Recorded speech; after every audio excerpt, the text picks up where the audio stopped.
time to flush them out. We don't play it with it. Welcome to the Hearts of Men podcast, a journey into the depths of men's hearts where courage meets vulnerability and wisdom embraces integrity. In a world that often measures a man by his outer achievements, this podcast dares to explore what truly defines a man of character. We unpack the challenges and triumphs that shape men's lives, bringing to light stories of resilience, compassion, and unshakable faith.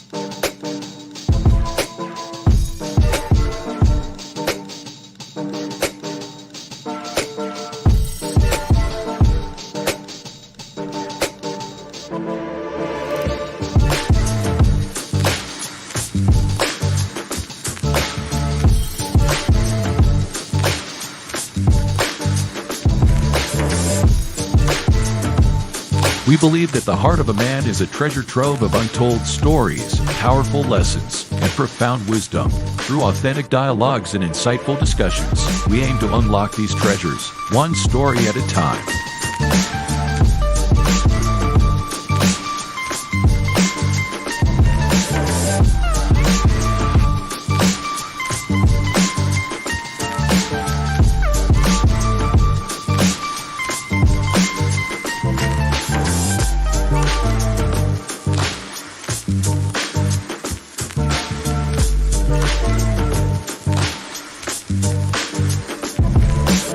So, whether you're seeking guidance, inspiration, or simply a moment of reflection, you're in the right place.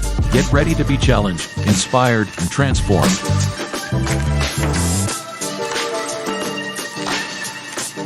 And now, to guide you through this journey of discovery, please welcome your host, a visionary leader and a true catalyst for change, Dwayne Dwyer, but we affectionately know him as the Mindset Coach.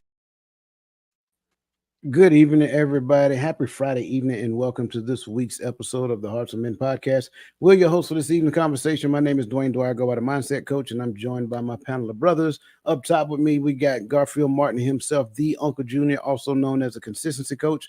Below him, we got Brother Tawami Gaddy, also known as the son of Timothy, or better yet, the available man. And up under me is my brother from another mother, Mr. Roland Walker, also known as Poor Man's Dr. Phil, or better yet, Mr. Shift Happens. Gentlemen, how are you doing on this beautiful Friday evening?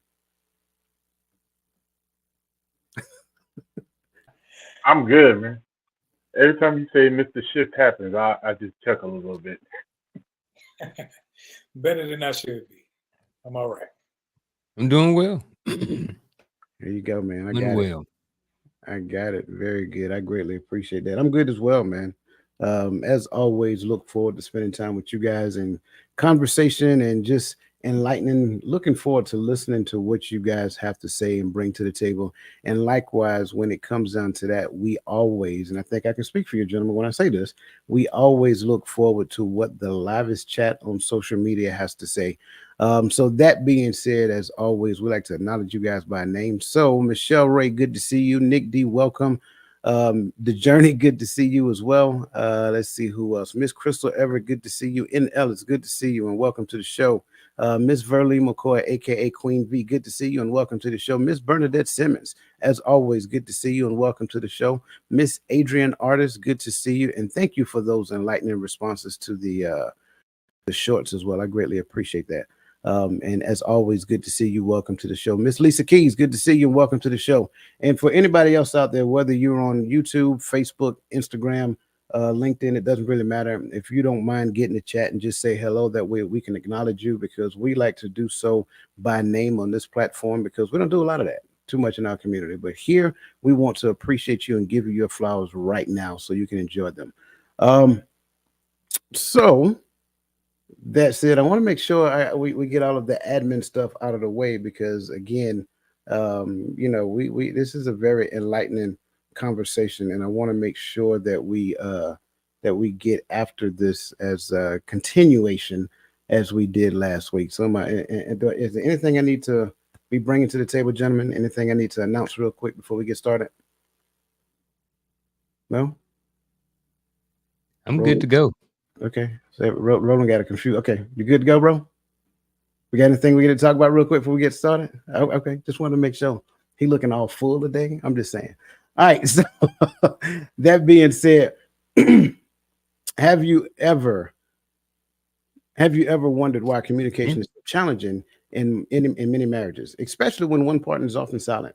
This question is especially pertinent in the Black community, where cultural stereotypes can hinder open dialogue. Welcome back to part 2 of this series, Why the Strong Silent Type is a Lie. In part 1, we explored the origins and impacts of this myth.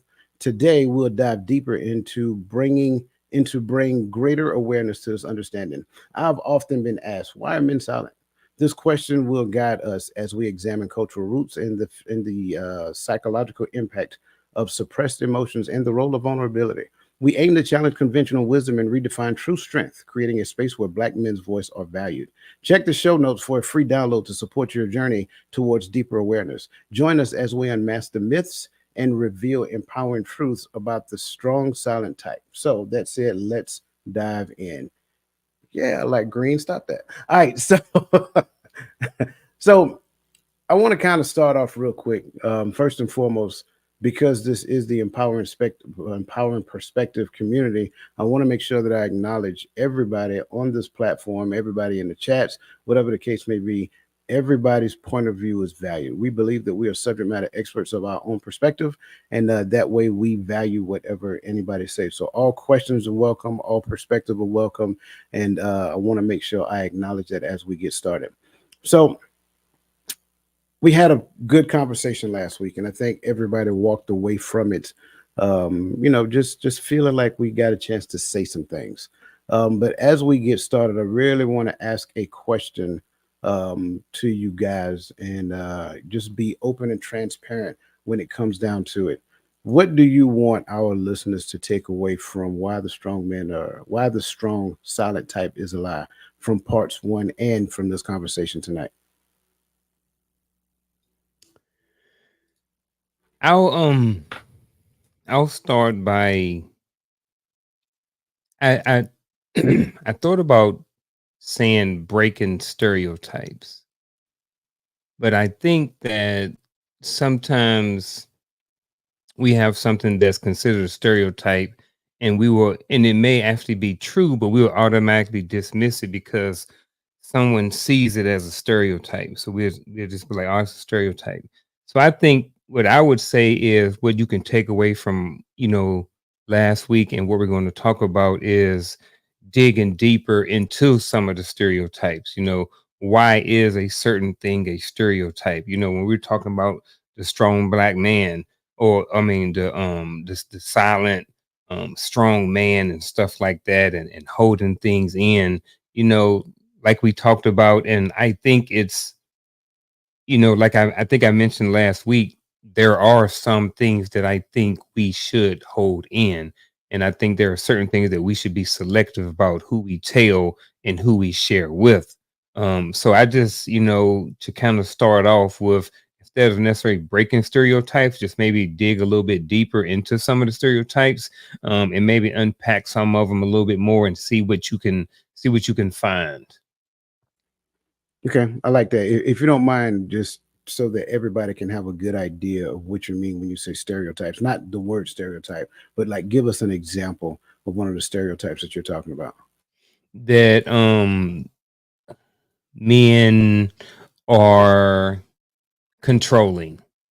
All right. So that's a stereotype right there. So if if someone decides to put in boundaries within their home, it's not that they're being controlling, it's that they're being in control or of the situation. So it's a difference between controlling and just being in control of something.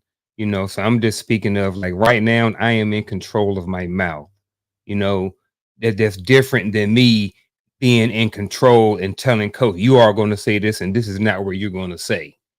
So I think that, when people automatically assume that, when someone says that man is being controlling, I think sometimes it's not that he's being controlling, it's that he may have set up boundaries, and there are certain things that if he allows, it's going to cause second and third order effects, possibly negative, that could possibly affect everybody up underneath the household. That's good. I like that one. I like that one. Okay.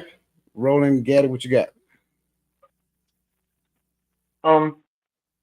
So for me, it's like certain things that I'm not too sure if we'll get to, right? Which is why I'm glad we started with this question, because I think when we're having the conversation of the silent, strong type, I think two things I think we have to notice is that some men, when we're silent, is because we don't want to act or speak off of our first emotional uh, reaction. We you know, and so sometimes I think that can be misunderstood with what we're talking about. Um, so some men do take it back a little bit so that we can collect everything that's going on before we respond, whether in action or in words.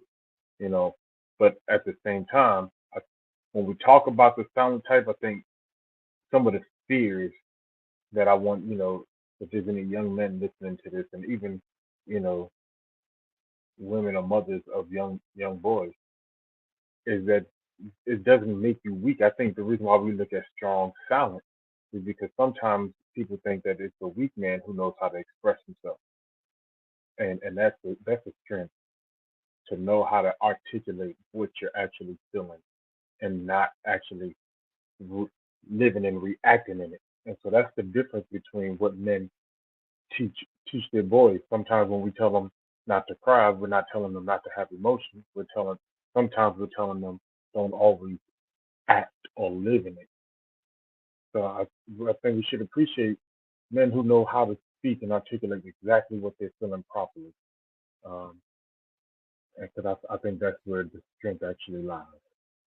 I'm glad you mentioned that because we're actually going to talk specifically about that here in a minute. So thank you for that.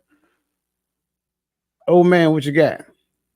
I think being a strong silent type and not speaking until you have something to say can be misconstrued sometimes. So I think that we shouldn't put those two in the same boat and make them the exact same thing, because just because you're talking doesn't mean you're not the strong silent type. Some people talk just because they want to talk, and then when there's something burdening them down, they hold it in.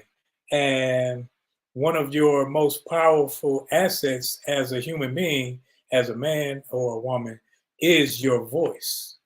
But it shouldn't just be used just to say anything. Sometimes the most appropriate thing to say is nothing. That doesn't make you the strong silent type. That means you know when to say something and when not to, when to make a gesture and when not to. I think during this conversation on last week and on this week, I'm sure we're going to cover it, but holding things in at times will make it to where it causes you undue stress, undue other physical and mental anguish, and it affects not just your body, but everyone around you. And it could have adverse effects to everything around you, and you could just, you know, blow a cake. I like that. I like that. I heard a while ago. I can't remember exactly where. It was something along the lines that a wise man speaks when he has something to say. But here's the challenge, right? Who determines who a wise man is? Hmm. So I think in the midst of, and this is just my point, in the midst of conversation, just like you want me to listen to whatever it is that you have to say, I kind of want you to listen to what I have to say as well. You want me to give credence and value to every word that you speak, not just the words itself, but from the position in which you're projecting it. Well, that's kind of like what men want as well. We want our words to be just as valuable. It's not that we're saying that our words should be that our words should tower over you. And I think a lot of times when these conversations happen, that's what some people hear. Some people hear that we're trying to exert dominance. This has nothing to do with dominance. This has to do with bringing a community together so that we can unify and become one like the scriptures tell us to. So that's just kind of like my perspective when it kind of dives into it. And I think it kind of lines up with everything that you guys are talking about here right now. We had a very good conversation. I'm excited for everybody to get to see it. We kind of got deep into emotions here on Tuesday. And I think when it comes down to it, I think when that conversation comes out, a lot of people are going to learn some things about themselves. And one of the things that I asked, not just then, but now as well, when we're hearing things, don't think about somebody else. Think about self. Like, do I portray some of these things? Like, do I have any of these things in me? How have I done this in the past? And how am I actually doing this now? I think that's a great starting point when it comes down to these particular conversations, because everybody has a responsibility to manage this. This is my responsibility. This is the thing that I was put in charge of. And I was never put in charge to control anybody else. Going back to that point, I was never put in charge to control anybody else. I was put in a position to do a particular thing, and I am responsible to one person for that particular thing. Everybody else who's around me, they're the beneficiaries of my assumed responsibility and how well I do that thing. And if we all understand that, then we'll focus on me getting better, each person getting better at what they're charged with doing, what their responsibility is as well. So thank you guys for saying that. I'm looking at the chats. I greatly appreciate your responding to what the question that I asked, and I want to make sure that we get after those things as well. For those of you who say you're listening and learning, we greatly appreciate that. But just keep in mind that again, as I said in the beginning, your opinions and voice and questions are always welcome and valued. Okay. As you guys already know, go ahead and wherever you are, go ahead and hit the like button, whether you're on YouTube, Facebook, whether you're on Instagram, whether you're on LinkedIn, go ahead and hit the like button because the algorithm like it and we like it as well. And that's one of the ways that we know that we're adding value, because that's one of the things that we want to do. So moving forward into the next question, and I think we may spend a little time here. Men provide and protect, but at what cost? Oh, you got a question? I'm sorry. Go ahead. I think it's more of an add to. Okay. And if I'm off, you guys let me know. But I think this is true too. I think that sometimes the strong silent can have different looks, right? So have you ever tried to have a conversation with somebody about something and they keep changing the subject? They never want to stick to it. They never want to talk about it, so they never get it out. So I think that sometimes silent can also be just not having the conversation or just not talking about something. There's an issue, it needs to happen. Instead of us talking about it, someone brings it up and then someone keeps trying to change the subject, doesn't want to talk about it. So I think I just kind of want to add to, I think that is another way that sometimes people show silence. Yeah. Communication gymnastics. Absolutely. Where you're talking about a particular thing and a person keep deflecting, or they keep sidestepping and moving on and trying to move the goalposts. Like, no, come on back, center mass. So yeah, I definitely agree with that. Okay. So the question that we have here, men provide and protect, but at what cost? How has this narrow definition of masculinity silenced men's emotional and perpetuated cycles of trauma within our community?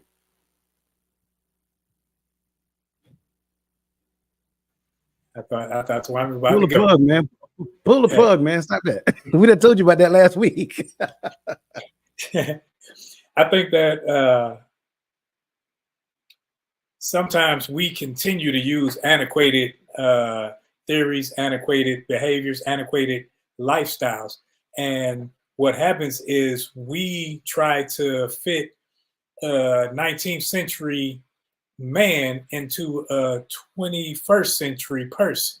So provide and protect. That was when she didn't work. That was when she stayed at home with the kids. That was when you were out there sweating by your brow and this, that, and the other. But now there's more equality in the workforce and so forth. So when it comes to the provide and protect, when you have that, when you try to stick to that 19th century mentality, what you do is fit yourself into a role and you try to hold up societal expectations, which says it's the same way when you're with my grandmother. She would say, quit crying before I give you something to cry about. And then that meant I couldn't cry even when I felt pain. So I had to hold it in. I had to just make a noise on the inside. And that's how men are nowadays. They make noise on the inside where no one can hear them, and until they just happen to snap. So with those societal expectations of, well, this is all I'm good for, that means, like me, I like to sew. I like to do some things that we would consider feminine with the 19th century brain.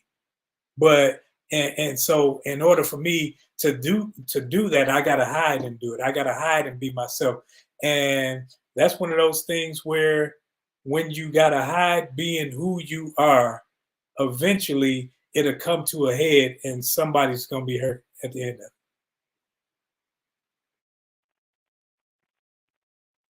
Whew. I'm gonna take your statement as well, because you said it differently. I like it, but I can't unhear it the way you said it now. But it's what was kind of in my head. We fit in the 19th, early 20th century man in with a 21st century woman. Not even just the 21st century, right? Because and the reason why I said it like that is because if we were all on board with behaving like we in the 1920s and earlier, then it could probably work, right? If you made enough money in today's society. But the problem is, I think we accept the 21st century woman, but try to create an archaic man. You get what I'm saying? So where I find the problem with that is a lot of because the 21st century woman is different. It doesn't match with the 20th and 19th century man, because now the man, it feels unvalued when he has an opinion, because all she expects of him is to provide, protect, but then there's no space for him to speak, because we know in the 21st century, you take the kids to the doctor, who's going to be the one speaking? Mama. You go to the store, who's going to be the one saying where we getting? Mama. And right, wrong, and indifferent, but it's the idea that we fold always to the voice of the woman. So what happens is the man's voice becomes unvalued. Only thing that you're valued for, and it's become is one of the things. Like I don't like the arguments on social media, but is one of the points I hear a lot of people argue, is that a lot of times, and I'm not talking about just the women in our chat, but just period. A lot of times, men are only appreciated for what he brings into the house, and after that, you're really in her way. You're really in her way. It's the woman who makes the home. It's the woman who creates the environment. It's the woman who turns the house into the home. Why not the family turn the house into the home? You get so these narratives that are created and that are taught to our generation have a lot of men, especially in the generations coming up. This is the struggle that they're fighting against. They're trying to create a new narrative so that they have a voice. But we can't, so that, to me, that's where it kind of stifles us in our growth.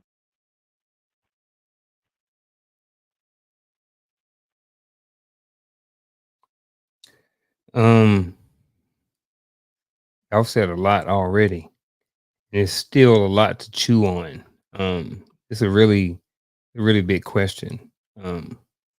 If you're just looking at, the men providing protection, let's look at what providing means, right? And a lot of time when people look at this, they assume that provide means 100%, right? And maybe it does to some, and maybe it doesn't. Whatever it is your definition of provide is, for most people, it seems like a heavy lift for someone to do. When you're saying that you have to provide for this family. Let's say, for instance, it's a dad, it's a mom, and it's 3 kids. You have to provide for everybody. That means you are solely responsible for everybody in that house. It's a huge responsibility. You know, now when it comes to protecting, you are responsible for protecting everybody in the house. That is another huge responsibility. Those are 2 great lifts that we ask men to do right here. I'm just speaking just from the provide and protect portion of this question. And at what cost? Look at what it costs. Like, that is a huge responsibility.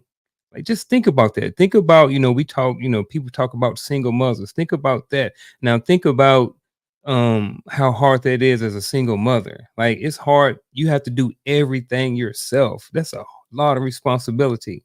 You know what I mean? To having to do some of these things. But back to the men, this is a huge lift for anybody. So what happens in a lot of cases is you're not allowed to be vulnerable or to be weak, and you have to hold things in. Because if I'm looking at somebody to provide, if you're looking at a lion as a provider, we don't look at lions as being weak. We don't look at them as being weak, and the ones that show weakness, they usually get rid of them, at some point. So the same thing goes for us. I think sometimes men can experience a lot of trauma trying to live up to being a provider and a protector. And then sometimes it backfires because there's not an outlet, or for whatever reason. And now maybe the guy's holding things in, or for whatever. But I think it can eventually be called self-harm, and physically and mentally, to whereas you're not there physically for the community or for your family, or you're not there mentally for your family or community as well. So I think, what does it cost? It's, if you're not strong enough, or I don't mean that likely at all, but I'm just saying that because I don't have another word, another phrase to throw in there right now. But if you're not strong enough to take on this responsibility of being a provider and a protector, it can lead to a lot of trauma within your community and within yourself. Yeah, I greatly appreciate everybody's point of view, because they're valid. I made a social media post earlier this week, and it kind of included this phrase. And I asked, and it was a question. It went along, and it was a question that was asked in there. Um, when we look at the notion of men provide and protect, based upon whose perspective of what provision and protection look like. And so I think a lot of times it becomes problematic to where this man may have an idea what that looks like, but then this woman comes into the picture and she has a different idea of what that looks like. And a lot of times it's like a lot of time the provision only equates to, like Gaddy said, what they bring in the house. The protection is what they do on the perimeter of the house. But why can't they provide not just what they bring in the house, but what they provide in the house as well? I'm just talking provision alone, because within the scope of understanding who he is and who he is becoming, his provision expands. When the scope of protection, that protection expands. So it's not just providing resources as money or whatever that looks like. It's providing an identity for those children as well. It is also providing the image of what marriage looks like, if we're talking about that.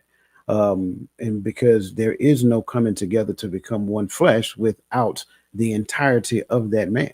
So if you reduce him down to just providing and protecting based upon what my thoughts of what providing and protecting look like, now what ends up happening is that you do not allow him to come into the fullness of his own identity. Not just his own identity as a man, but his own identity as a husband, his own identity as a father.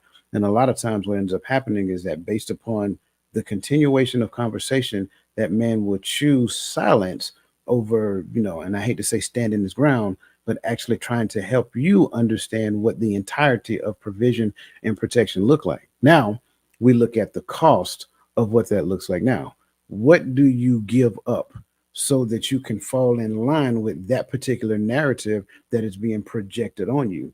you give up this internal peace that you're trying to find because you're trying to step into your identity. You're trying to step into your calling, who you're called to be by the Most High. And if I can't understand, not just through conceptual notions, but practicality, if I can't practice what my understanding of what manhood is all about according to the Most High, and we just limit it down to provision and protection based upon resources and having a firearm in the house to protect everybody that's in the house, and I just leave it at that, then that man gets to the point to where there is some degree of a split personality. Think about it.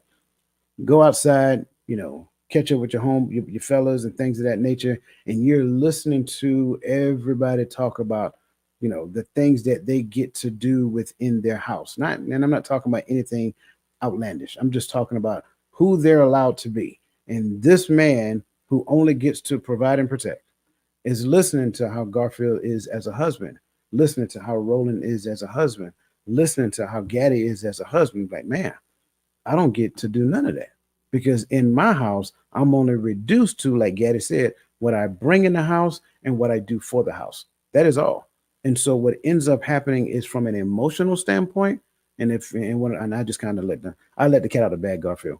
From an emotional standpoint, right, from my subjective understanding of what the concept of who I am, and then the physiological response, which then turns into a behavioral response, that's where a lot of the problems that we see in marriage come from. I digress and give, because you itching, boy. Go ahead, man. Who, me or Gaddy? Yeah, they itching, man. Look hey, I am too. Go ahead, Gaddy.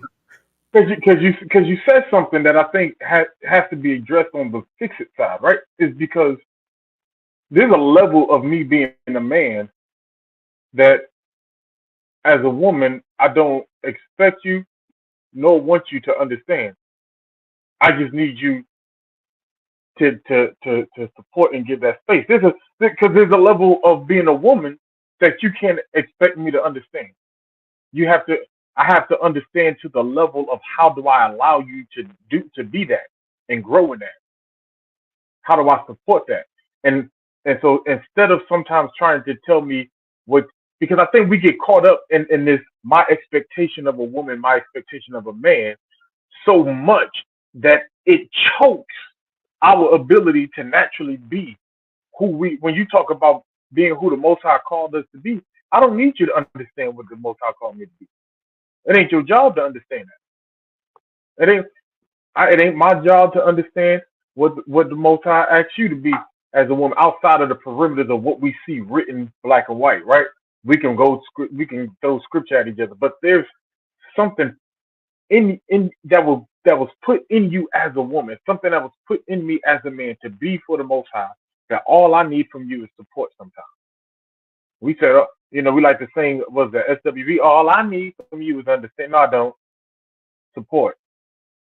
That's what I need from you. Respect what the Most High is doing in me, and support to create an environment in you that I can flourish in that, and vice versa.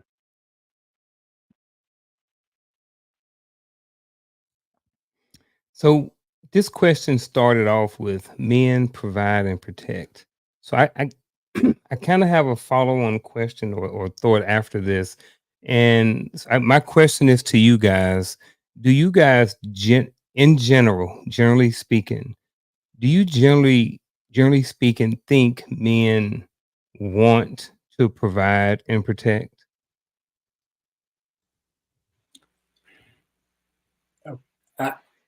I think we provide and protect one for another, because there's some things that I may see being a man, how women move, but she sees the conniving side of them, where I'm thinking, oh, she's just being nice, just like us. And they'll take it as jealousy or something like that when we say, nah, that Negro trying to slide up to you. We trying to tell you, I know how it looks because I've done it. I've been there.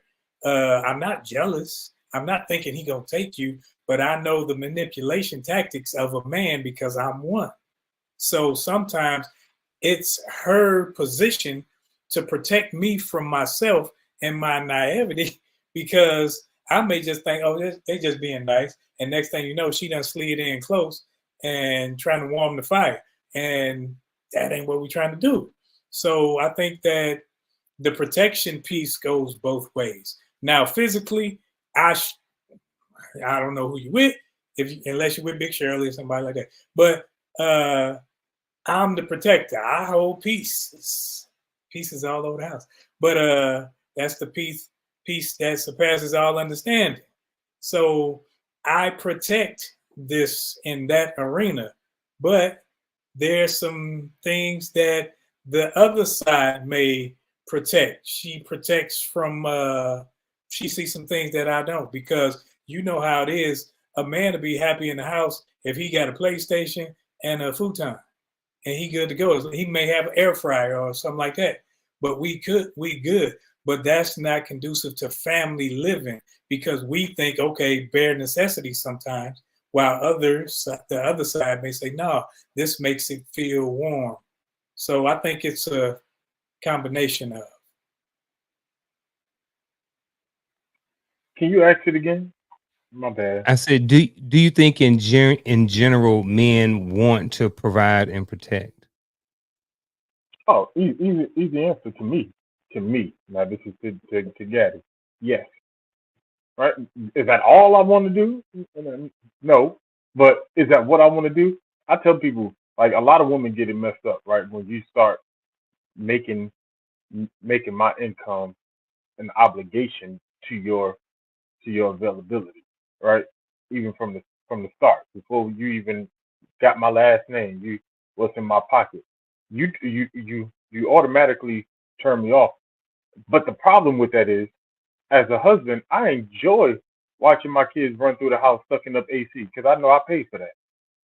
I love when they unlock the door, because I know I was able to put that roof over my family's head. Those things make me actually bring joy to me as a man. When I open up the fridge and I look and I'm like, man, God has allowed me to put food in my kids' mouth. Like, that's something that I'm able to do, and I can actually tangibly, I can see it, And so there is a joy behind that. When my kids are just like when you teach your kid how to do something, and you get joy when you see them learn how to do it, and you see them doing it on their own. So there's a joy to providing. There's a joy to protecting. To know that I can protect, right? Because that's the base level man. And I hate to say it like that, but that's the minimum of what we do. That's not the extent, but that to know that I can achieve at right here, and now I can grow from there. So yes.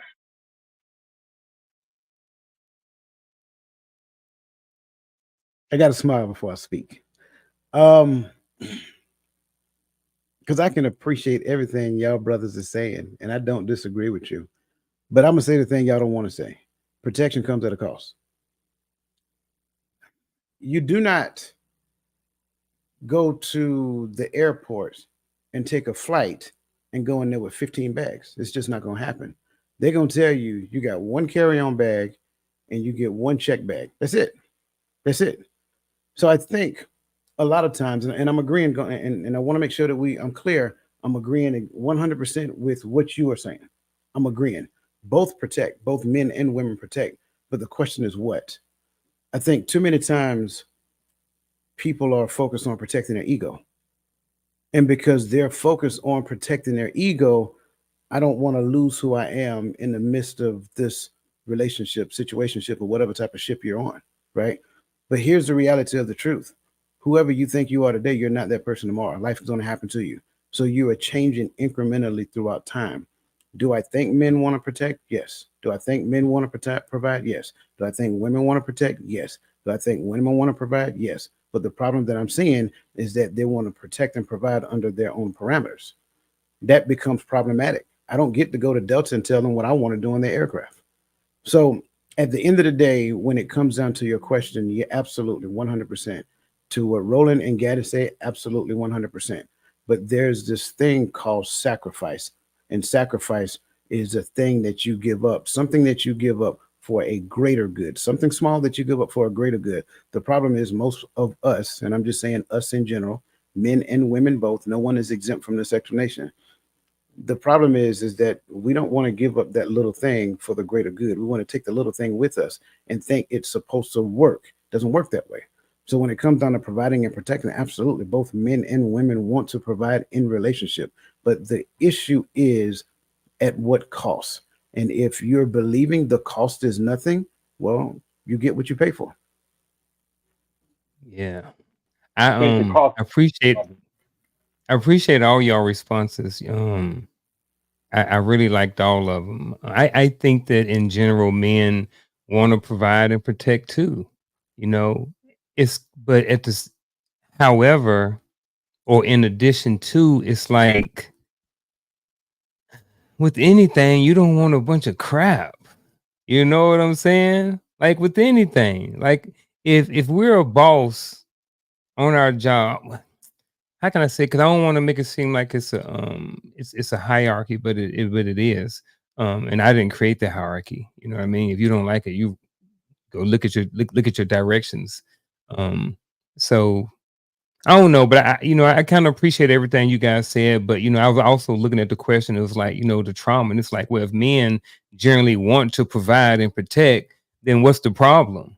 You know what I mean? Like, why is there an issue if men in general, this is what we want to do? Like, we want to provide, we want to protect, but we want to provide and protect the right people. We want to provide and protect the people that are willing to be provided for, when we was in the military. You know what I mean? If coach is in charge, he's the boss, he's a platoon sergeant, and the other three of us are squad leaders.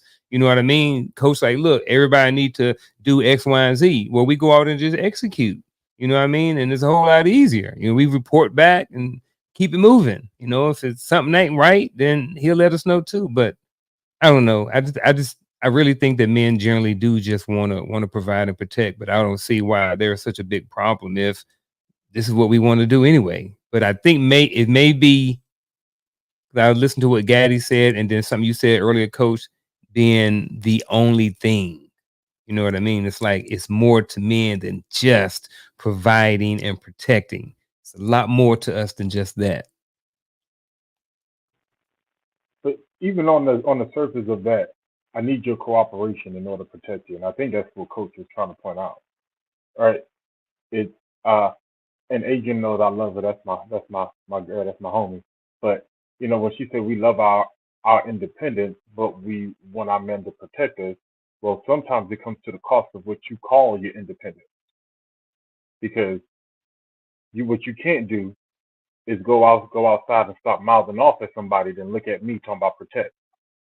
Nah, Shawty, you got yourself into that fight. Nah, I'm being funny, but that's the premise we have put on men. I'm gonna go out here and I'm gonna fight with this man because he needs to watch his mouth. Did he disrespect you? Yes. Does that mean that you start a hostile situation with him because you know that I'm gonna come behind? No. Do I have a gun? Yes. Do I want to know what it felt like to shoot another brother because he about to hit my wife or my girl or whatever? No. I don't. I don't want to know what that feels like. And so I need your cooperation. Just like I tell young men, every fight ain't got. I want you to come home more than I want you to prove you tough. And I don't want you to put me in a situation so I might have to fight Ray and his three cousins because you want to go back and forth. And so that's where that cost come in. Okay, if I tell you, baby, I don't want you dressed like that, the way you shape, that ain't gonna work well for me. Well, I could wear what I want to wear. If they out there looking at me, that's their fault. Yeah, but you expect me to punch him in his eye if he stares too hard or if he grabs you. You're not protecting me. You're putting me in harm's way. I'm gonna let my brother go. I see him. I don't know. I like what you're saying, Gary. You said some things comically, but they were on point. And I think that it's a team aspect, and you see it on the family as a team. Period. So you see it when Randy Moss, who I think is the best wide receiver ever, was playing with the Oakland Raiders. I don't know if they say Oakland, LA, whatever, the Raiders.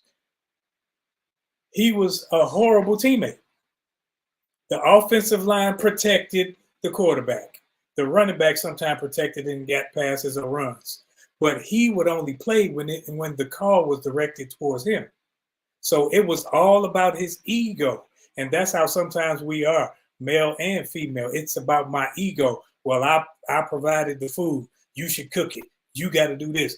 And then she's saying, well, you ain't provided enough, or you ain't doing this, because of her comfort level or his comfort level. It's not about you being comfortable.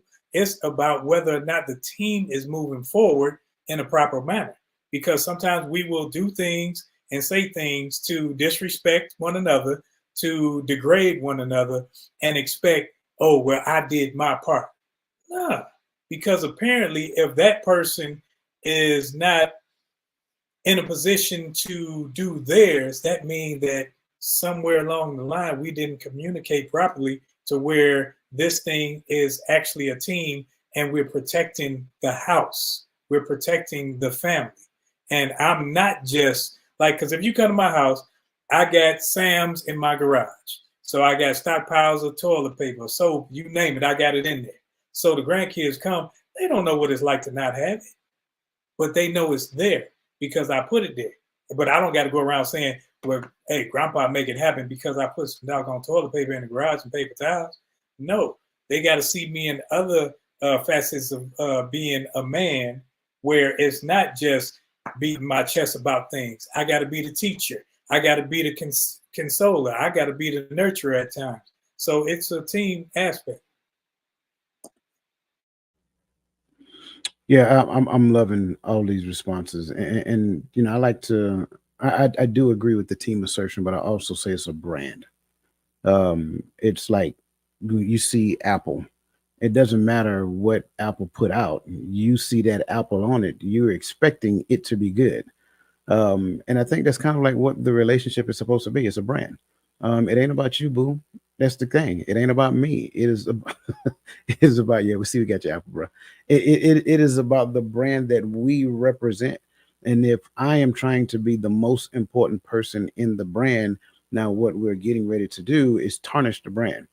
And so the more I make it about me, the more I make things center around me, now that brand becomes toxic, that brand becomes tarnished. And then people within the scope of that brand, they start to see different things. And then this person gets alienated, so forth and so on. So to your point, I'm just going back and rehashing. You know, I do believe that men want to provide and protect. I agree. But the thing is, they're coming into an understanding of what that provision looks like. What does that protection look like? In the beginning, it may be resources because that's what they know.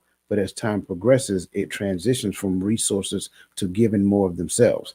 Going back to Gaddy's point, that protection means that you don't put me in a situation to where I have to do something that causes the entire brand to lose one of its key players. Because if I have to respond to a individual that doesn't respect the brand, now I got to deal with law enforcement. And when law enforcement come and pick me up and take me away, now what? Who's going to provide and protect now? So it becomes problematic overall.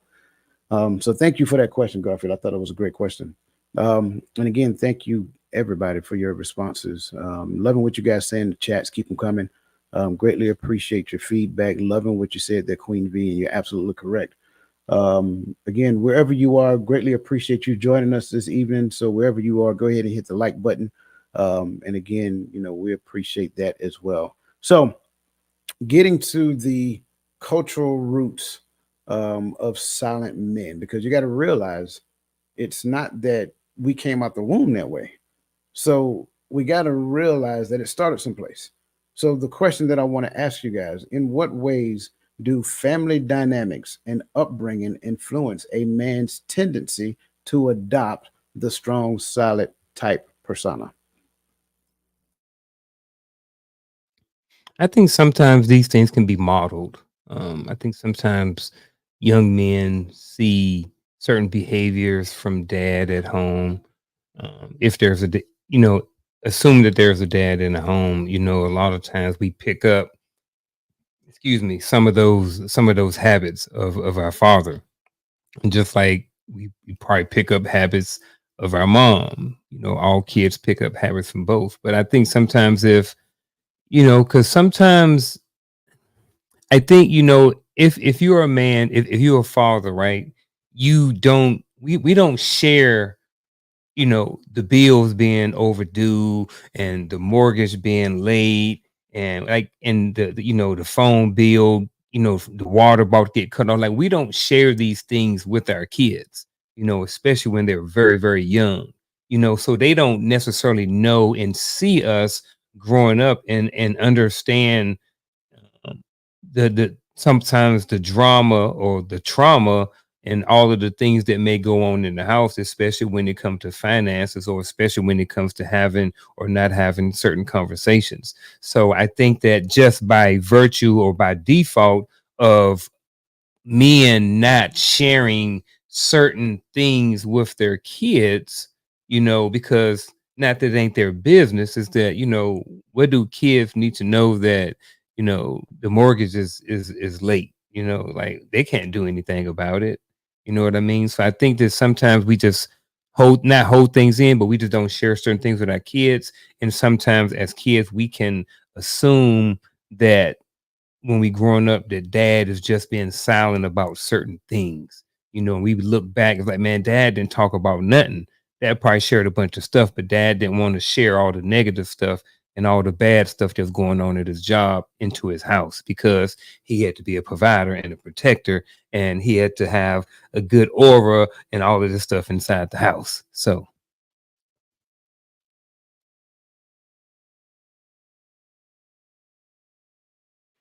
Well, I think I was raised in a house full of women. So I knew how to be a man from people on TV. I knew how to be a man from people in the street, but those weren't the men that I would want my daughters or my sisters to be with.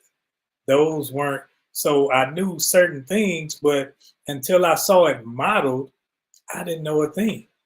So now there's some things that I do, like I've personally seen majority of my grandchildren born because my daughters wanted me in the room because of the close bond that we had. But men would always say, you just supposed to wait in the waiting room. Why? Because that's how manhood was relayed to you. That's how your relationship is with your children. But the dynamics of bringing influence on a man's tendencies, I think when you're around the female persuasion more than you are a male, and you develop those tendencies, and people always think that it's he walking around switching. That's not the case. It may be the man that is always belittling and belligerent to women. He has female tendencies because he does not know how to control his emotions, to the fact that where he can talk about things, he has to try to assert himself physically because he know I'm physically dominant over you. It's things like that which you can see how a male has not been brought into manhood, but he's just an adult male.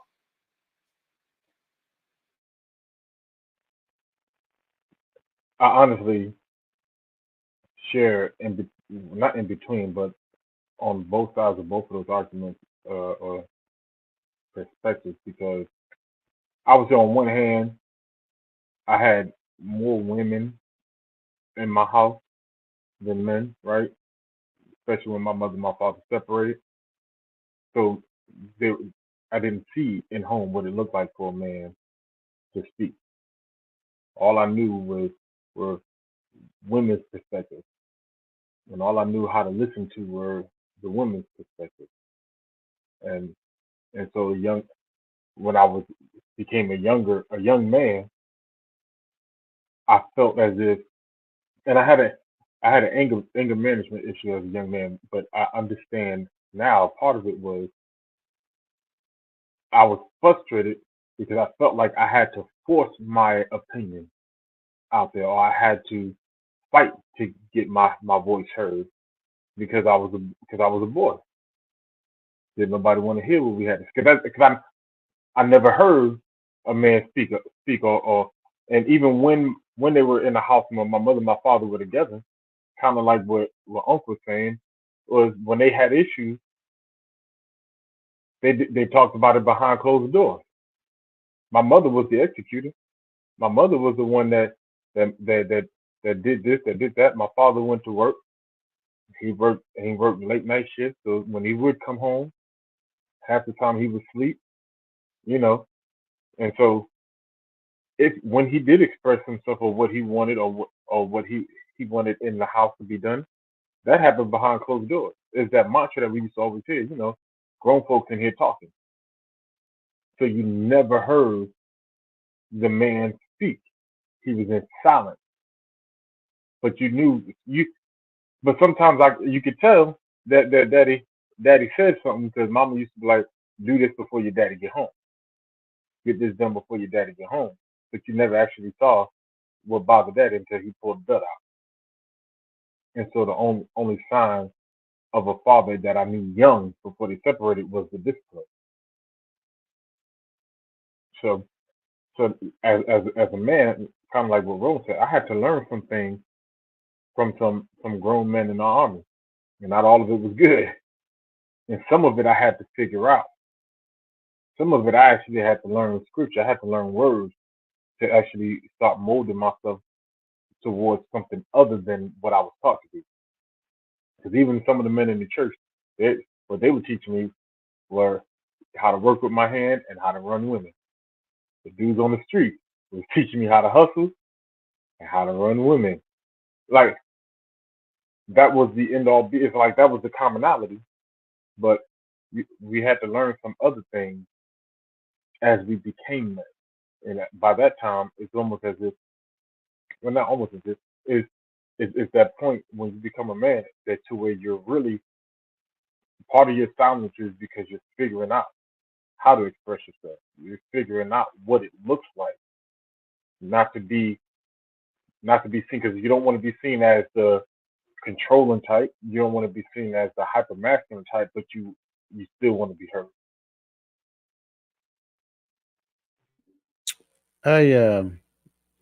I'm a firm believer in, and obviously this is not a blanket statement for everybody, but I'm a firm believer that people who don't know how to be in good relationships struggle with teaching how to be in good relationships. That's just what I believe.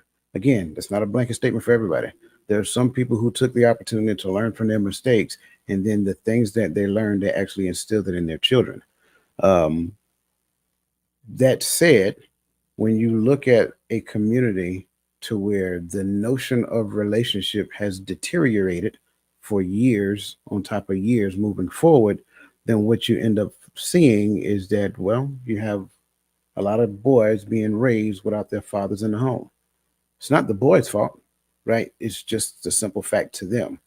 So that mother doing the best that she possibly can, but really can't teach that young man how to be a man. She can teach that young man how to be a good person, a decent human being, just can't teach him how to be a man.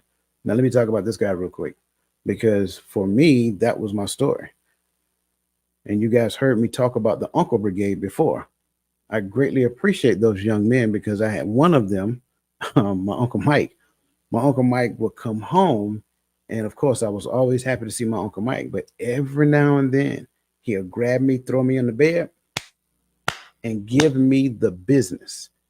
And, I'm looking at Mama, help, Mama, help, get him off me. And she was like, nope, I'm just going to let it happen. Here's the best part about it. I didn't realize what he was doing until later. Later on, it dawned on me that he seen something in me that he didn't like as a man. And so when he was doing that, in his mind, he was trying to toughen me up. Right, wrong, or indifferent. Reserve the judgment on that. But look at the notion of what this grown man seen in his nephew.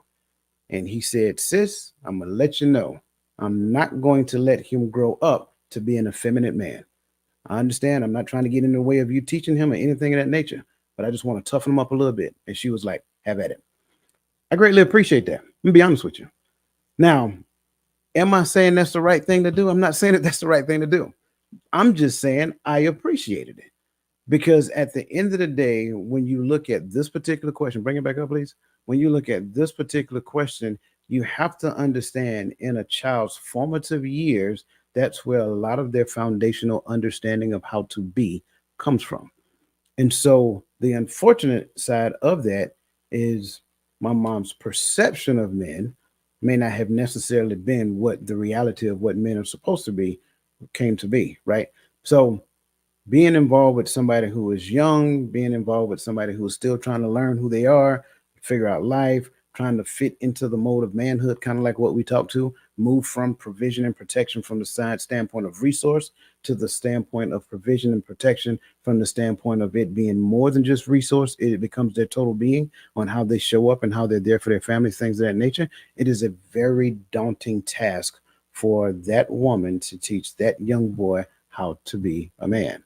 And so, in essence, am I saying that she is responsible? I'm not putting responsibility on blame. The only thing I'm doing is showing a notion, an idea, or a concept that says that when you look at the plight of these young men growing up, if they don't have a older man, a Uncle Mike, right? If they don't have a senior male in their life that says, you know what, I will step up and I will be a part of that boy's masculine development, then that young man may suffer and he may end up with some of those anger issues that Gaddy touched on. And I agree with that 100% because there was a small point in time where I was extremely angry, right? Only because of something later on that added to all of this. Not so much of the fact that I didn't have my dad and things of that nature. It was just that there was some anger in me that I had to learn how to root out. Once I figured that part out, then that's when I started opening my eyes and realizing, hey, wait, hold up. I'm not just a provider and a protector. It's a whole lot deeper than that. So that's just kind of like my response to this.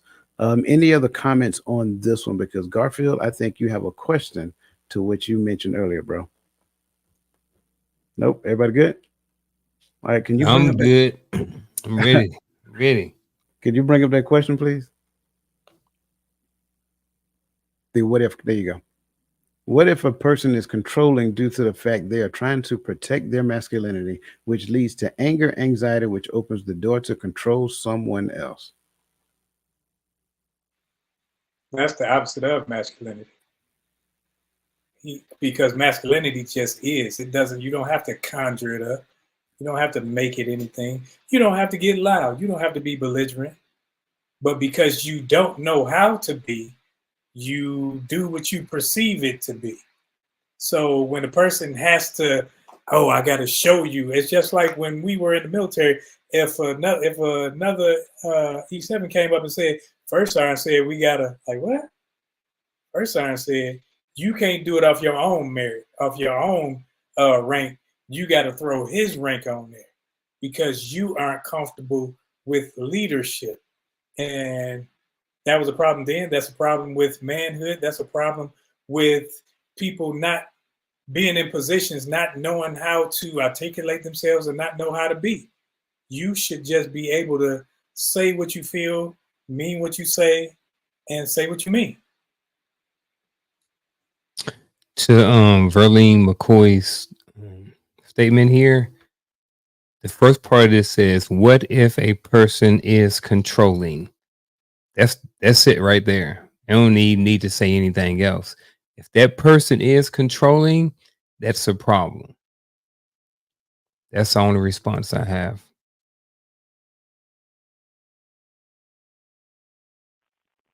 I like that. I'm a piggyback everything that Unc just said, that exact statement.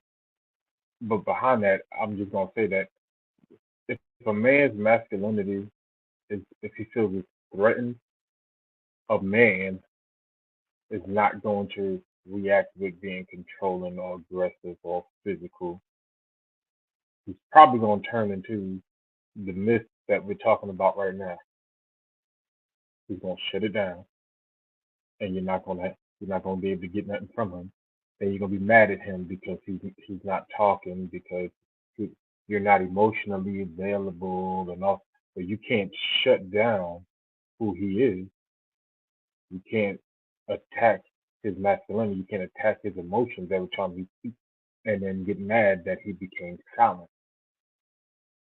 That shutdown is probably emotionally probably the most dangerous time of a man in his relationship. When he shuts down, he disconnects because it takes a lot for us to disconnect because we feel like it's all it's our responsibility.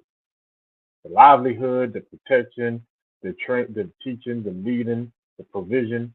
A lot of this is our responsibility. At least to us, we believe. I don't know if everybody believes that, but so when he shuts down and disconnects from that, that's a dark place. That's a real dark place to be. And so I always, and I don't like I don't like blames, right? Because a part of me wants to be like, well, what is going on that his masculinity is being threatened? But I would say if he reacts like this, he probably threatened his own masculinity, probably his own subconsciousness that caused him to get in a situation to where you didn't trust him. So yeah, I think there's a lot that unravels with this question.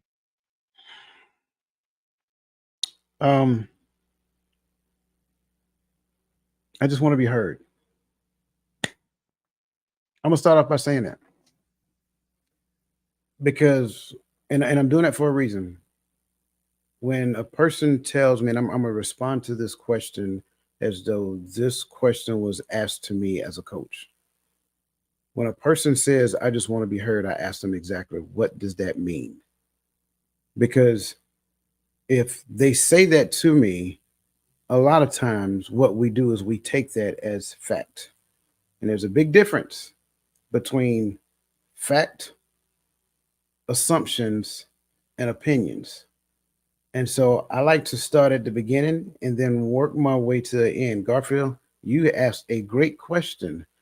Oh, and I'm sorry, you didn't ask a question. You made a great statement in the chat just now. There is a difference between being in control and controlling. So my first question would be, why would you say that this person is being controlling? Because I want to understand, is it controlling or is it that this person just decided, like you said at the beginning? That's why I said this is a question for you, right? I want to understand, is it a boundary or is it them being controlling? Because if we can understand that, then everything else is not even a conversation piece. Okay. Maybe it's, and again, it's not against her. I'm just dissecting the question. Maybe it's the perception of control.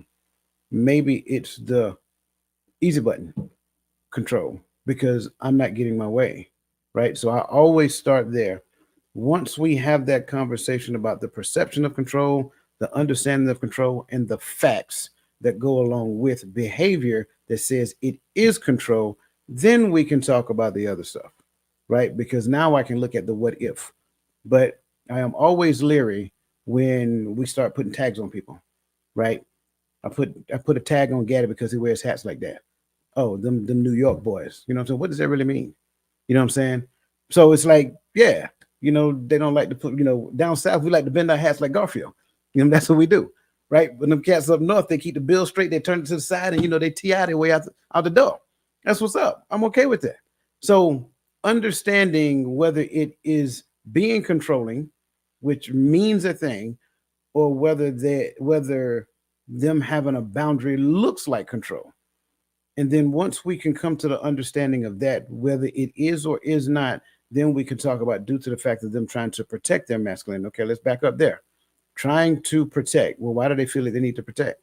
What are they threatened by?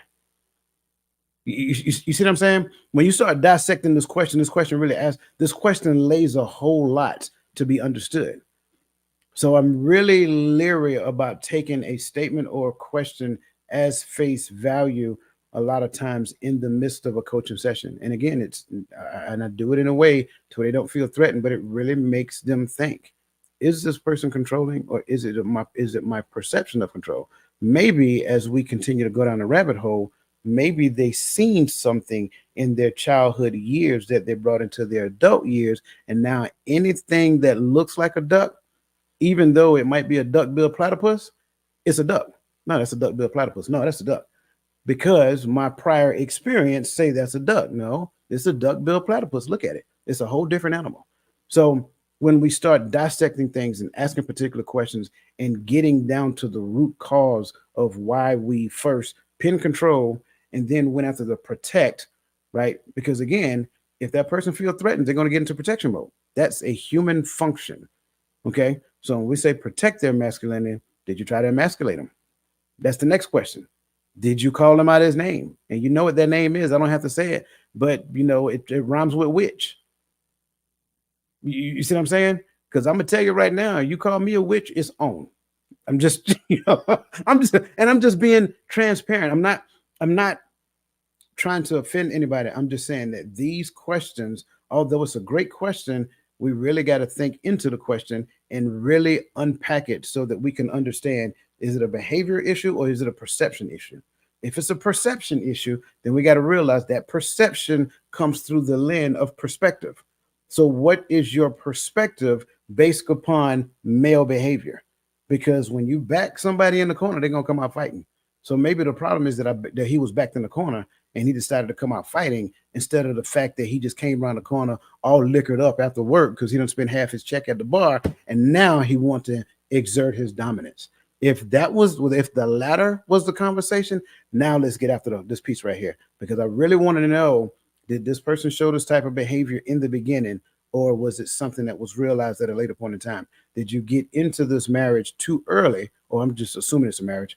Did you get into this too early before you realize who the person is? And a lot of times that's what we do, right? We'll entertain a relationship. Then within 4 weeks, I was listening to something today, and that's kind of like what it was about. Within 4 weeks, you're married. 4 weeks. You don't even know that person.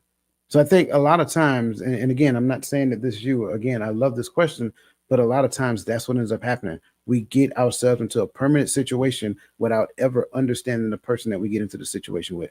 So again, great question, but there's a lot to unpack within the scope of this question. Can I ask a question to the coaches and to the grandpa? So is there a different approach to this question if we're talking to the man? Sure. But the different approach does not change dissecting the question. You see what I'm saying? Because when you start going back and looking at childhood, now you got to ask certain questions about the childhood. You know, how did your dad respond to your mom? How did your dad treat your mom? Things of that nature.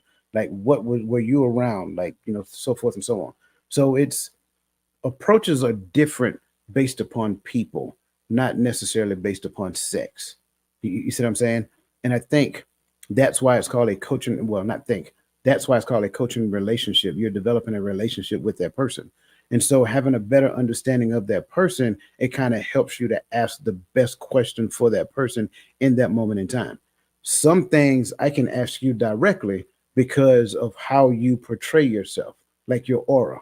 So your aura, your energy now says, okay, Gaddy can take a very direct question and I can hit you with the whys. Any question that begins with a why can be threatening to the wrong person.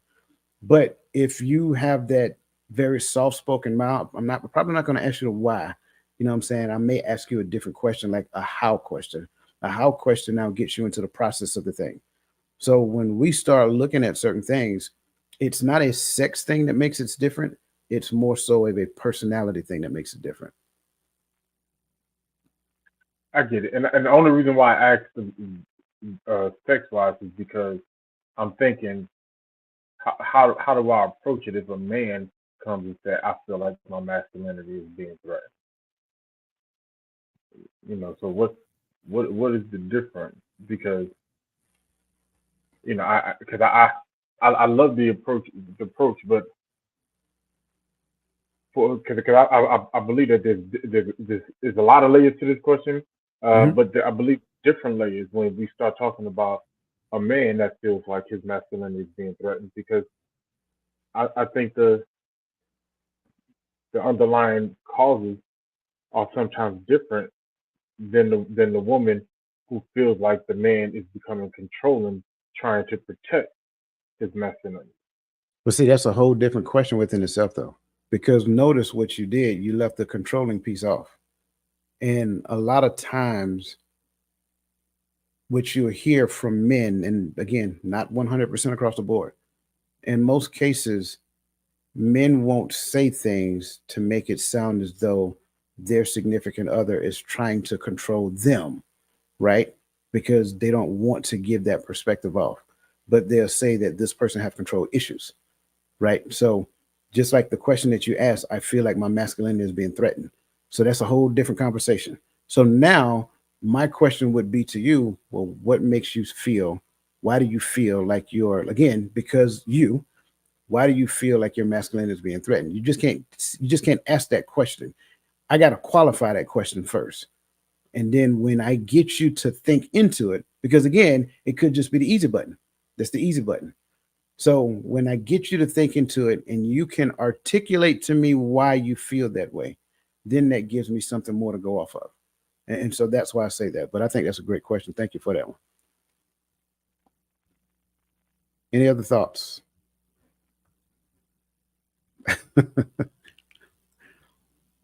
All right, very good, very good. We're going to skip over the parenting style question because that may take a little to explain, and I think that should be a whole separate conversation by itself. Let's go into the role of vulnerability and genuine strength. Okay, and this again, you guys be on it, man. What are some common misconceptions? Skipping a TV show question? Yeah, I got to skip the TV show question for now. Bill Cosby's the devil. No, I'm joking. I'm joking. I like Bill Cosby. What are some common misconceptions about vulnerability that prevent men from expressing their true feelings? Makes you look weak. Go ahead. Yeah. Now, I was just saying that I think the misconception is that vulnerability is a feminine trait. And maybe it comes from, somewhat of the suck it up, you're man. I think that has its, oh, you're a boy. I think it has its place, but I think it can be too much at times, right? So I think because I don't think that young boys really know how to differentiate between driving on and not showing emotion. I don't know if a young boy, 9-year-old, can differentiate that. So there got to be teaching behind it when you say it. It can't just be stop crying, like stop crying, you're a boy, or I know I have big brothers who were Gen X like you jokers. So I know y'all probably said it to somebody, or stop crying like a little witch. You know what I'm saying? So you carry that crying and witch. You carry those two together as if they're synonyms of one another. You know what I'm saying?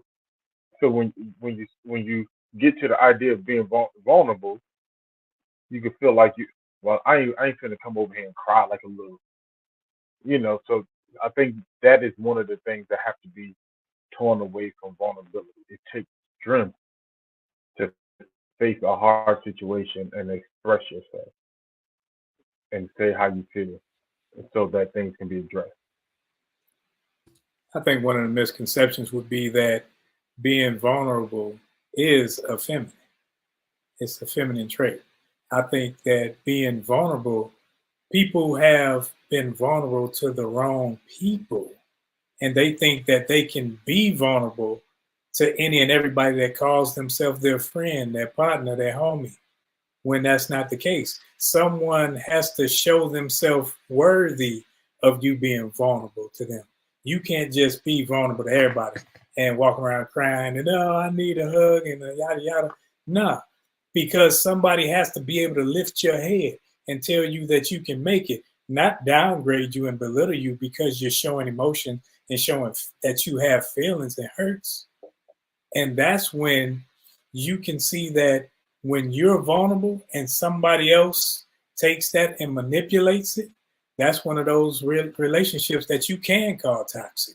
I can't be in this relationship, not like this with you, because I can't trust myself with you.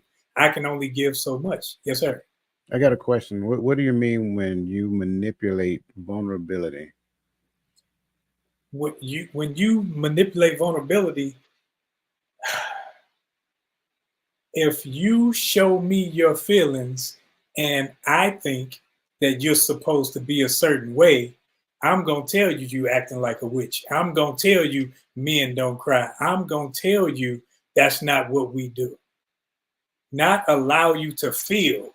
So I take away the validation of your feelings and say you're wrong for feeling like that. Don't do it again.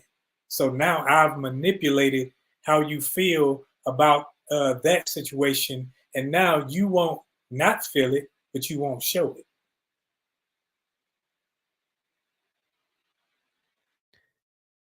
One common misconception.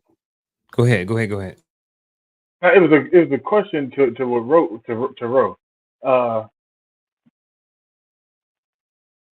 Because I don't disagree nor agree with vulnerability is a feminine trait. Would you say that it's how you show it? Because I think the femininity comes with how. It's a human trait. I think it's a human trait. Oh, okay. I thought you said. Right. He said effeminate. Ethan.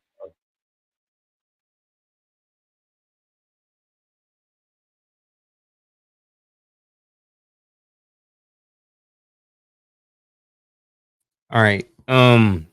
So one thing that I believe is a common misconception about vulnerability that prevent men from expressing their true feelings is that they are going to be a burden on somebody else. And I think that is one of the biggest misconceptions out there. Most men, not most men, there is usually if you're a decent dude, there's usually somebody that you can go and talk to. I think part of the problem is not everybody has really found that person that they can be vulnerable with, you know.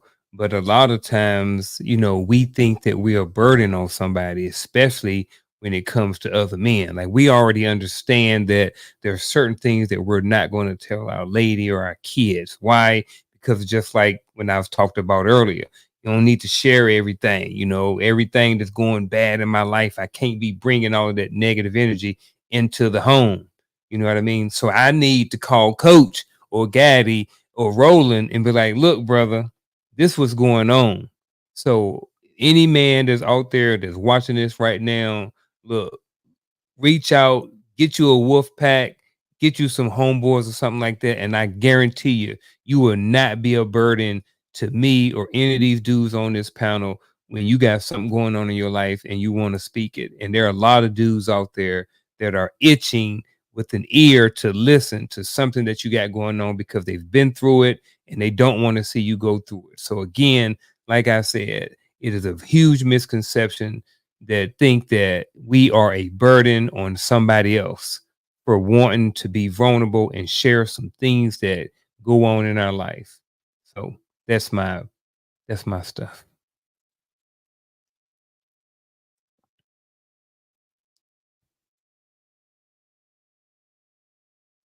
You up, Coach? Oh, I thought it was good. Bad, man. I'm sorry. Eddie went first. I'm over here doing what I do, man. I apologize. Oh no, he went second. I would say, you know, when it comes down to some common misconceptions about vulnerability that prevent men from expressing their true feelings, that minds need to look like yours. I think that's one of the biggest ones. And because you feel that minds need to look like yours, you would tell me that I do not express myself, that I'm very reserved, whatever that looks like. And I think more so the problem is that you believe that everything is a blanket statement when it comes down to it. Just because you do it a particular type of way does not necessarily mean that mine's is supposed to look your way. But then when we're not necessarily talking about this, when it comes down to a way of doing things around the house, dealing with the kids, whatever the case may be, you would tell me that. You would tell me that the way that you handle the kids ain't the way that I handle the kids. You would tell me that the way that you take care of the house ain't the way that I would take care of the house. So what baffles me is that on the other hand, when it comes down to being vulnerable, expressing ourselves, whatever the case may be, you 100% believe that it must line up with the way that you would do it. And if I don't do it the way that you do it, then that means that I'm not doing it. And that is the furthest thing from the truth. Men express themselves, they just express themselves differently. So that being said, we got one more question, and this is all about role models and community leaders, the value of mature Black men. So, gentlemen, the last question for the evening: in what ways can mature Black men who embrace and promote open dialogue lead to transformative changes within their community, and what specific examples highlight? No, I think that's the wrong question. It should be what challenges. There we go. What challenges do mature Black men face when attempting to promote open and honest dialogue within their communities? He was looking at me like, whoa. I think one of I the think challenges. one. Oh, go ahead. I think one of the challenges is. I think one of the challenges is that you're not qualified. I think a lot of times we have people in our community who are experts or who have leveled up in their professions and in their fields, but for some reason, people won't give them a chance. You know what I'm saying? Um, they have reached certain levels. I also think another challenge that people face is that I think sometimes you kind of get ostracized or criticized for moving away. You know what I mean? When you kind of grow up and you become mature and you learn some things and you may have some resources and you decide to move to a nicer neighborhood to better protect your family and stuff like this. I think sometimes they feel like, well, since you've moved away, you can't speak on what goes on in the community over here, and I don't think that that's fair. I think that what the way we could switch that is that, hey, if you work hard or if you do X, Y, and Z, you can raise your children in a place where they don't have to deal with certain things. So I just think that's one of the things that can be a challenge, is like I said, especially when you move away and then you want to come back and help, it's not always welcomed. And I think one of the things, I think we deal with what we feel more than the facts of the matter. And when you deal with what you feel, it's only about you. It's only about how you look at the situation. You can't take into account how somebody else may take this information and dissect it, because it's about, well, I felt you did this and I felt you did this. Instead of saying, like Coach said, no, you dissect the thing, and now when you got pieces, now we can communicate, because I didn't really mean it that way.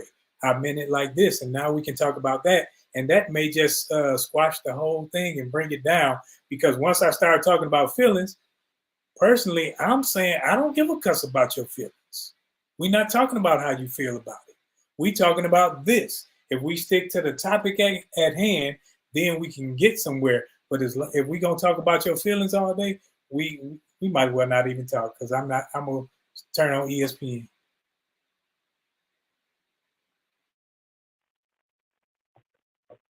Whew, man, there's so many ways I want to go with this question, but I'm like, I don't know which way. Ah, y'all help me a little bit because y'all hit some of the points I was thinking. But I'm gonna say, uh, and I'm saying this to be funny and not to be funny at the same time. But Dr. Umar Johnson, right? To me, uh, and here's why I say that, because he's the only brother speaking in the community for the community, whether we agree with him or not. He's the one touring and making his voice heard, showing up on these platforms, right? Uh, there, there are not a lot of men in our community as community leaders today, right? You know, our Black Lives Matter for women leading that. All these and there's nothing against women, but when we talk about mature Black, what are, what are some of the challenges we face? Is that our community is not used to hearing Black men open their mouth and speak for the community as leaders, and so we face the challenge of just being heard, even though we're loud. Everything that we say, unfortunately, is not being heard to be understood. Is being heard to be picked apart. Who's who's this N word? Where'd he come from? Who hit that? What makes him qualified? And we start throwing salt on each other.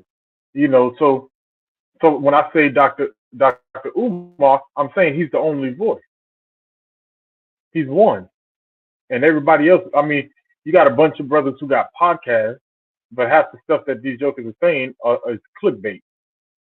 They're talking about stuff that get the clicks, not stuff that make changes, not stuff that affect our community. And so when we say we need more black men to be in our community and to lead in our community, but we need to actually, just like we do with everyone else, we need to listen to understand what the men that are out there are already saying, because there are men that are ready to speak, but I think there's a lot of men who don't believe that they will be heard, so they stay silent and they don't speak. So we just have to do better at supporting one at supporting one another and not trying to compete with one another. Yeah, no, I love that. For one, I'm not promoting Dr. Umar Johnson. I'm just going to be honest. Not that I don't like him or anything like that. I think the brother has some good talking points. I just don't agree with everything he say. It is what it is. But that's probably a lot of people that I listen to as well. I don't agree with everything they say either. So, it is what it is. I think the challenges that mature black men face when attempting to promote open and honest communication within their community starts with conflicting perspectives. That's why I started off responding to that one, right? Because on one hand, you will hear a person talk about the community needs to be together, but then they will also have another conversation to where it goes totally against what we're talking about right now. And it's like, but wait, how did that go hand in hand? How the community needs to come together, but then you're saying that it's your fault that this person, no, there's no, listen, let me say it like this. I'm going to be as straightforward, open, and honest as I possibly can with what I'm going to say. And this is not an attack on anybody because I don't know your history, your background, or anything. It is absolutely nobody else's fault when it comes down to anything that has happened in your life. Now, am I saying that somebody at some point in time did not do a thing to you? That's not what I'm saying. But the outcome is what I'm talking about. So I can't be holding on to something that happened to me back in, this is 2024, 2014, and still talking about it in 2024, saying that because of what happened to me in 2014, this is why I am here where I am. No, at some point, responsibility has to kick in my life. And so when you look at a lot of these conflicting notions, a lot of these conflicting perspectives, because this day and age, everybody got a microphone. And since everybody got a microphone, they feel like they need to be heard, right? Freedom of speech does not give everybody the freedom to speak. Okay, that's one of the first things that we need to process. Just because you got something to say, you may not necessarily need to say it. You might want to process it and analyze it. It's a big difference between information and knowledge. And in this day and age, most of us are stuck in the acquisition of information, right? Know the difference between information and knowledge. If there's nothing that is resulting in your life based upon the information that you are obtaining, then it's just information and it's not doing you or anybody else any good. So get to the point to where the information turns itself into knowledge. And now, once it turns itself into knowledge, now you can get to the point to where you can see the difference that is happening in your life based upon the information that you acquire. That's where I will start off at. The other side to it is that we struggle. I'm going to say it, and I'm going to take a dramatic pause. We struggle when it comes down to understanding the difference between reality and fiction. Reality and fiction. This is why I stress the notion. What are the facts, right? What relevant data leads you to this assessment? I think one of the gentlemen just said, I think it was Roland. Roland said, you start a conversation off with, I feel. Thank you. Now, what are the facts that support how you feel? It's not that I don't care about how you feel, but you don't get to project how you feel on me and expect me to move. What are the facts that support how you feel? If you can give me the facts to support how you feel, now we can have a conversation about that. But at the end of the day, because let's just be honest, I can feel that this microphone is terrible, but you guys may be listening to, man, that microphone sounds good. Now I feel that it's not good. Well, what evidence do you have to support that You know what I'm saying? It's not good. So I can make it up en route. And in me making it up, if the world has set the conditions to where that you should move because I say the word I feel, now I am using the term I feel to manipulate. That's where we're at. So when you have mature black men who are really trying to help the community, really trying to help the community, I feel like they're just trying to be misogynistic. What's the evidence to support that? At what point in this conversation, I'm just using this conversation for an example, at what point in this conversation did we say women are beneath men? Did we give the notion that we didn't? So if we're having a conversation about men, then you have to understand that the notion is that we're trying to build our community up. But I feel becomes the narrative, and therefore that becomes a problem. So that's the two things I'm going to go with because we have another question in the chat that I want you guys to answer.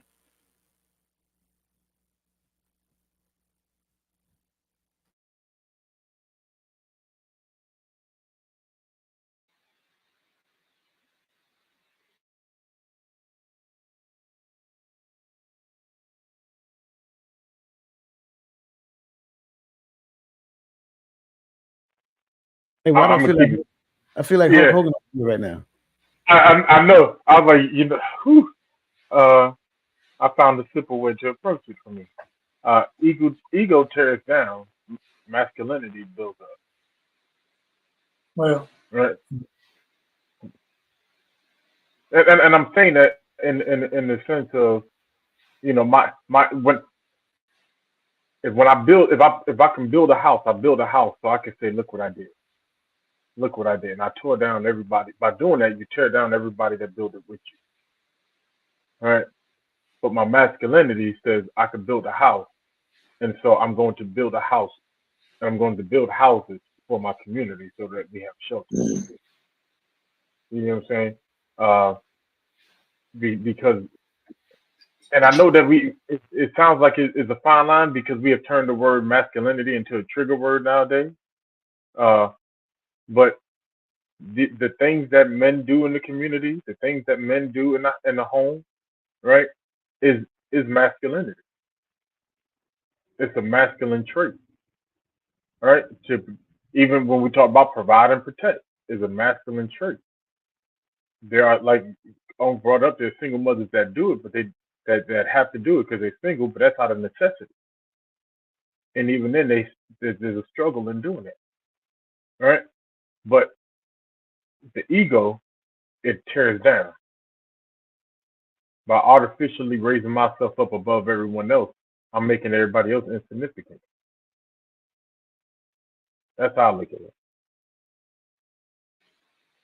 ego focuses on self, and that's why when you say I feel, it's from ego. Masculinity is a trait that's attributed to males, but attributed to moving forward and building.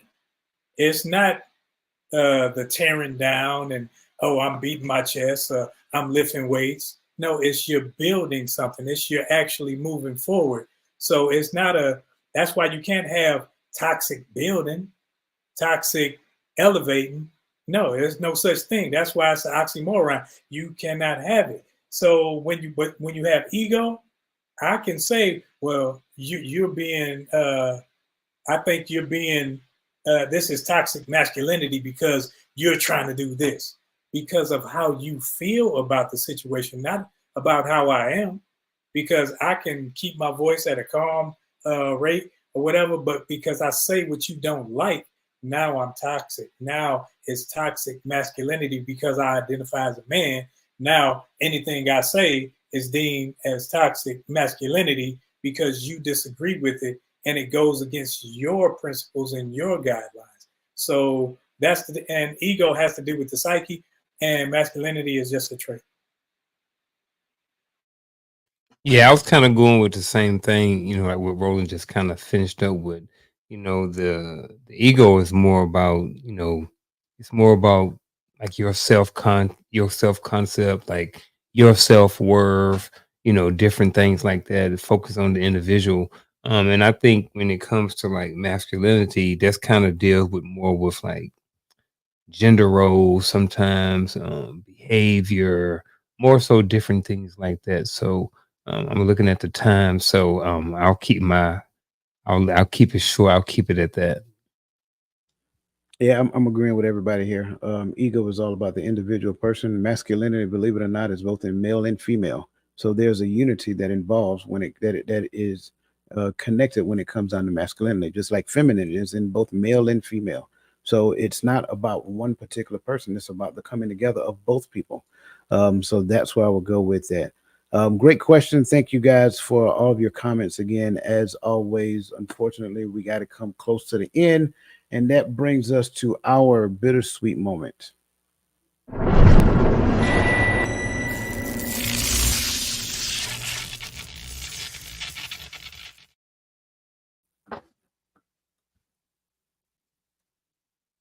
Why the strong silent type is a lie, part 2. I think in the past 2 weeks, we've had discussions and questions that brought out a lot of people's feelings and perceptions. But the fact remains that if I am a strong person, that means I communicate. That means that if I have a vision, I can't just hold on to the vision for myself. I have to communicate it and make it known and make it plain. So me being strong and showing strength does not mean that I hold things in and take it on the chin, but it rather means that because I am strong, I know when to speak. I know when to hold my tongue. I know when to do these things because of my learning ability, because I have learned how to communicate with certain people, and I listen more than I talk. So just because I'm not speaking every time you're trying to say something, that's somebody that's trying to win an argument. But the strong silent type, as the world sees it, is a misconception because it puts you in a box and doesn't allow you to be who you truly are. Because if once it doesn't fit that box narrative, then it goes against that. And now I have to go into how I feel you're acting, how I feel you're looking, how I feel you're treating me, instead of how you're actually treating me, instead of what you actually say versus what you didn't say. And sometimes I'm waiting on trigger words to make known to how I feel so that I can address that. And when you don't say that, or when I don't say that, now you didn't get what you wanted. So the conversation is an argument in itself versus a building relationship and a communicating of two adults.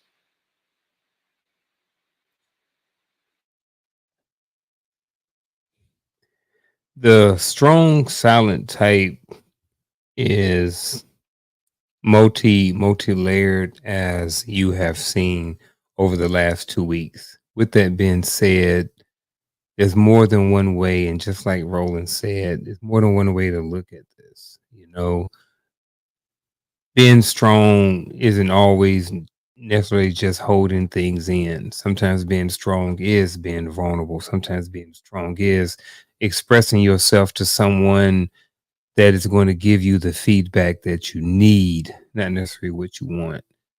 I spoke earlier about the wolf pack. I'm a firm believer in the wolf pack mentality, whether you are a male or whether you're a female. I think that it's always good to have somebody or a group of people that you can share things with. Holding things in and being silent about things that are very important in your life is not behavior that you want to continue for your entire life. And if by chance you don't find that person in a wolf pack or a grandma or nana or somebody like that, reach out to a therapist or a coach or a counselor or something like that. Holding things in is the worst thing you can do. Just speaking from personal experience, that was me as a child. I held things in and then I eventually exploded, and that's never a good thing, especially as we grow up and we transition from boyhood to men. We need that outlet. So, men or women, if you listen to this, make sure or spend some time trying to build your wolf pack, to have an outlet so you don't have to remain silent. And if you're in a relationship with somebody and you can't be vulnerable, you can't be open, and you have to be silent, or vice versa, then, you know, try to have a conversation to see about going to get you guys some help and some support.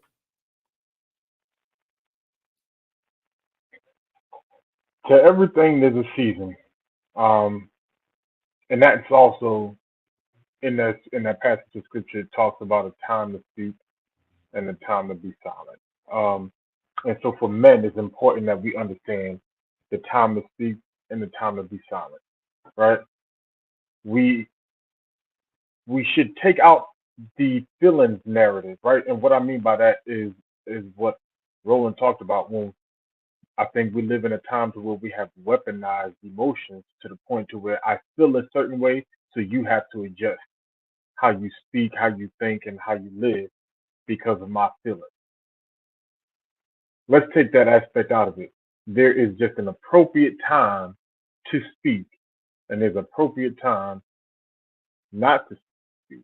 And we have to understand the difference, right? I think even women have to understand the difference, right? But we're talking from the silent male type, right? But when we do so, we have to make sure that we know that we understand that we are responsible for what we're saying. When I speak and I want to express myself, that doesn't mean I get to hit below the belt. I get to demean the other. I get to talk down. It just means I get to express myself in a way that I can get a proper result. I used to say get a desired result, but I think sometimes when we talk about our desired results, we start walking on the lines of manipulation. And so we have to be responsible for what we say and how we say, so that we can get the proper results, so that we can come together, we can grow together. And I think that we're both responsible for creating these safe spaces, so that our emotions and our opinions can express itself and can bloom and we can grow. That's all I have. For the sake of time, I don't have a last comment. I'm just going to keep pressing. What we said is what we said. I think it was to the value of the community, and it wasn't against anyone or to their detriment. That being said, we want to thank you from the bottom of our hearts for listening to the entirety of this message, not just this week, but last week as well, because I think we unpacked and uncovered a lot of things, and I hope that we got after most of the comments that you guys placed in the beginning when we asked the question. But by all means, if not, ask in the chat on this note on this particular video afterwards, and we will do our best to respond. I always try to respond to comments, so that's just one of my things I do personally. So that being said, thank you guys. We appreciate you. Have a great rest of your evening. Have a phenomenal weekend, and let the best version of yourself be a blessing to somebody else.